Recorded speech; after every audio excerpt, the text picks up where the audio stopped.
Halo, salam jaya peternak babi seluruh Indonesia. Ketemu lagi dengan saya, Chandra Destiawan, rekan partner sharing.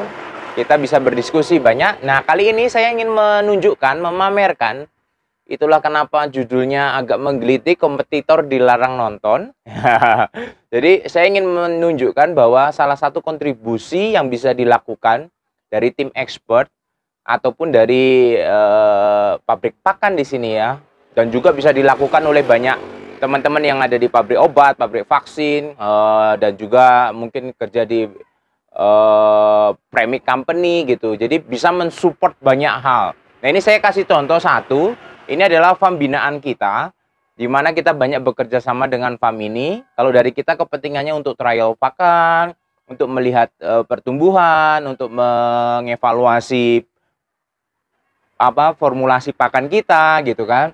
Nah, selain itu kita juga jagain kandang ini, kita mau ajarin. Nah, ini ceritanya sebelum ini kandang ini terkena ASF.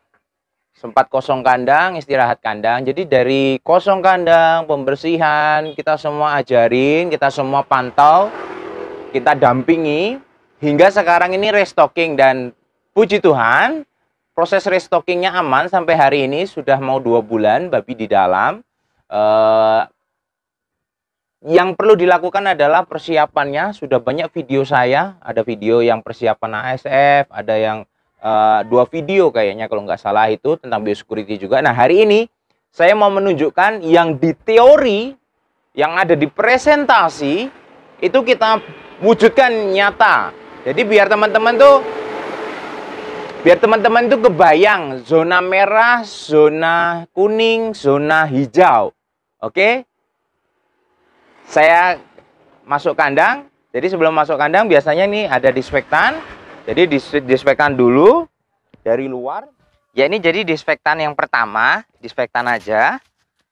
Oke, kasut disinfektan. Nah, sebetulnya nanti ini masuk ke dalam harus ganti kasut. Saya ganti kasut dulu ya. Ya, jadi saya jelaskan dulu. Ini garis mungkin bisa di-shoot, ada garis merah. Nah, garis merah ke depan ini adalah zona ozon yang bisa siapa saja masuk. Itulah kenapa ada ruang tamu di sini. Nah, jadi semua akan menerima tamu di sini. Sales obat, sales vaksin, tamu kunjungan mau beli babi, mau nangkep babi, semuanya stay di sini bebas, nggak perlu ganti baju, nggak perlu apa, karena tidak masuk ke zona kuning. Nah, sekarang kita masuk ke zona kuning. Syaratnya apa? Ganti sepatu, ganti boot. Kita masuk ke zona kuning. Oke, jadi pagar ini masuk ke dalam adalah zona kuning. Apa? Zona transisi sebelum masuk ke kandang, yaitu zona hijau. Apa maksudnya zona kuning? Zona kuning adalah transisi sebelum masuk ke kandang. Jadi kalau tidak penting-penting banget, tidak perlu sampai masuk ke zona hijau. Bisa di stop di zona kuning. Dan di kuning nanti ada showcase. Kita juga bisa lihat babi di zona kuning, nggak perlu masuk ke zona hijau. Jadi di zona kuning ini ada, bisa jadi ada pakan. Ingat, kalau pakan kemarin saya sampaikan, jangan biasakan karung pakannya itu masuk ke kandang. Silahkan memberi makannya itu dituang di gudang. Jadi karungnya nggak usah ikut masuk. Investasi gerobak, investasi ember, investasi skop. Jadi jangan biasakan benda-benda yang biasa dari luar, nggak tahu siapa yang bawa. Salesnya yang bawa, salesnya mungkin berasal dari kandang yang bermasalah juga, baru nganter obat ke sana, nanti ke kandangnya kita. Bisa juga pabrik pakan, dia distribusinya, truknya mampir-mampir di dalam satu angkutan, dia mungkin ke kandang sebelah dulu, ke kandang orang lain dulu, yang dimana kita nggak tahu. Nggak tahu pekerjanya yang ngangkat itu tangannya bersih apa tidak, kontaminasi selama perjalanan, terus waktu waktu menurunkan orang lain lagi, pekerja lagi, nggak tahu, yang tadi pagi mungkin sudah ada mengubur babi atau mungkin habis mentreatment orang sakit, karena biasanya kan dalam satu farm pekerjanya kan ya itu saja, ya memberi makan, ya membersihkan, ya nurunin pakan, ya jadi semuanya one man kan, biasanya semua kerjasama. Jadi kita mau kontrol di situ. Nah, ini zona kuning, jadi pakan, obat semuanya masuk di zona kuning dulu. Nah, nangkap juga kalau memang memungkinkan di zona kuning, tapi bronjongnya, mobilnya semuanya kita dispekkan dulu di zona merah. Jadi diselesaikan semuanya di zona merah, baru boleh masuk di Konas kuning. Maksimal di zona kuning untuk jagal dan mobil dan orang-orangnya. Tidak ada yang boleh masuk ke zona hijau. Biar zona hijau timnya internal, timnya kandang ini yang menyelesaikan. Itu contoh biosecurity. Jadi ini zona kuning yang saya maksudkan. Sit. Good boy. Nah, ini yang saya maksud adalah gerbang. Di sini ada garis kuning dan garis hijau. Garis kuning ini menyatakan batas dari pagar sampai ke zona kuning. Saya tidak bilang harus seluas areanya harus sama dengan luasnya dan panjangnya ini, tapi ini bukti bahwa kita ada transisinya dari merah, kuning ke hijau. Nah, ini garis hijau. Orang masuk harus celup kaki untuk masuk ke kandang.